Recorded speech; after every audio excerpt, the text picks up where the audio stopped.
Hi అండి, welcome to చిట్టీస్ kitchen. ఈరోజు మన ఛానల్లో పాతకాలం నాటి రెసిపీ చేయబోతున్నాము. ఇది చాలా టేస్టీగా ఉంటుందండి. నాకు తెలిసి ఈ రెసిపీ చాలా తక్కువ మందికే తెలిసి ఉంటుంది. అదే దంచిగోలిచిన పప్పు. ఈ రెసిపీ మా నాన్నమ్మ దగ్గర మా అమ్మ నేర్చుకుంది. మా అమ్మ దగ్గర నుండి నేను నేర్చుకొని మీకు చూపిస్తున్నాను. మరి లేట్ చేయకుండా ఈ ట్రెడిషనల్ రెసిపీని ఎలా తయారు చేయాలో చూసేద్దాం. ముందుగా ఒక కప్పు కందిపప్పు తీసుకోండి. ఇక్కడ నేను ఒక పావు కిలో కందిపప్పు తీసుకున్నానండి. ఈ పప్పును బాగా కడిగి దీంట్లో తగినన్ని వాటర్ పోసి ఒక గంట సేపు నానబెట్టి ఈ విధంగా ఉడికించుకుంటే సరిపోతుంది. పప్పును పూర్తిగా మెదగనివ్వద్దండి. కొంచెం పలుకు మీద ఉన్నప్పుడే తీసేయాలి. పప్పు ఉడికించుకునేటప్పుడే వాటరు కాస్త తక్కువగానే యాడ్ చేసుకోండి. ఇప్పుడు స్టవ్ ఆఫ్ చేసుకొని పప్పులోని ఈ వాటర్ అంతా వేరే గిన్నెలోకి తీసుకోండి. ఈ వాటరు ఏం వేస్ట్ కాదండి.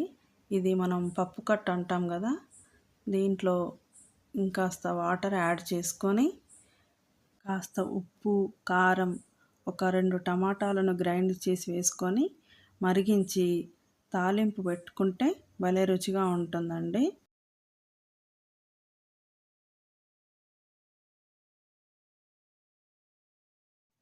ఇప్పుడు 3 లేదా 4 మీడియం సైజు ఉల్లిపాయలను తీసుకొని ఈ విధంగా కాస్త సన్నగా కట్ చేసి పక్కకు పెట్టుకోండి.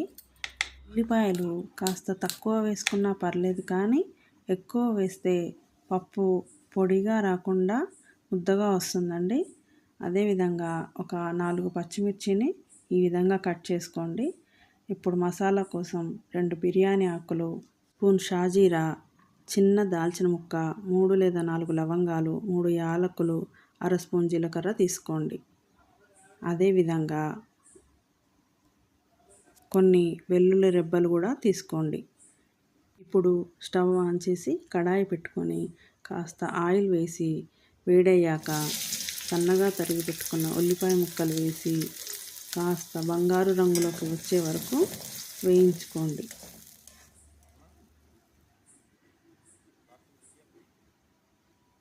ఈ వేయించుకున్న ఉల్లిపాయలని ఒక గిన్నెలోకి తీసుకోండి.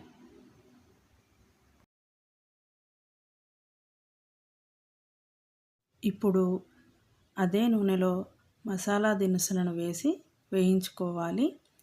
ఈ రెసిపీకి మనం తీసుకునే పప్పు క్వాంటిటీకి నూనె, ఎల్లిపాయలు, ఉల్లిపాయ ముక్కలు ఎక్కువ తక్కువ అనేది అడ్జస్ట్ చేసి వేసుకోవాలండి.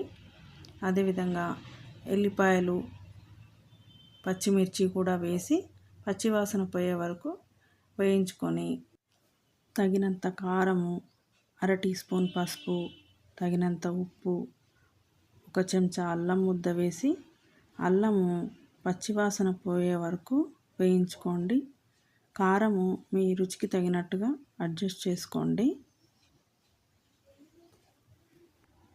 ముందుగానే ఉడికించుకున్న పప్పును వేసుకొని ఒకసారి మొత్తం ఉప్పు, కారం, మనం వేసుకున్న మసాలా దినుసులు మొత్తం పప్పుకి పట్టే విధంగా బాగా కలుపుకోవాలి. పప్పును జల్లిగరిటెతో కలుపుకుంటే పప్పు మొత్తం మెదిగిపోకుండా ఉంటుందండి. ఫ్లేమ్ని మీడియంలోనే ఉంచాలి. హై ఫ్లేమ్లో ఉంటే అడుగంటిపోతుంది. ఇప్పుడు ముందుగా వేయించి పెట్టుకున్న ఆనియన్స్ను కూడా వేసుకొని ఒకసారి బాగా కలుపుకోవాలి.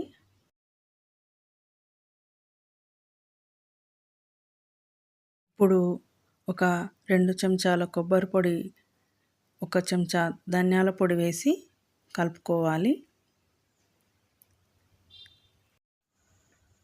ఇలాంటి మరిన్ని టేస్టీ రెసిపీస్ కోసం మన ఛానల్ని సబ్స్క్రైబ్ చేసుకోండి. ఇలా కలుపుతూ ఉంటే పప్పు కాసేపటికి పొడి పొడిగా మారుతుందండి. చల్లారిన తర్వాత ఇంకాస్త పొడిగా కూడా అవుతుంది. కందిపప్పుతో మనం ఆకుకూర పప్పు, పప్పుచారు లాంటివి చేస్తుంటాం కదా, ఒకసారి ఈ రెసిపీ ట్రై చేసి చూడండి, చాలా బాగుంటుంది. ఇంటికి ఎప్పుడైనా గెస్ట్ వచ్చినప్పుడు కూడా వెరైటీగా కందిపప్పుతో ఈ ట్రెడిషనల్ రెసిపీ చేయండి, మిమ్మల్ని మెచ్చుకోకుండా ఉండలేరు, అంత బాగుంటుంది ఈ దంచి గోలిచ్చిన పప్పు.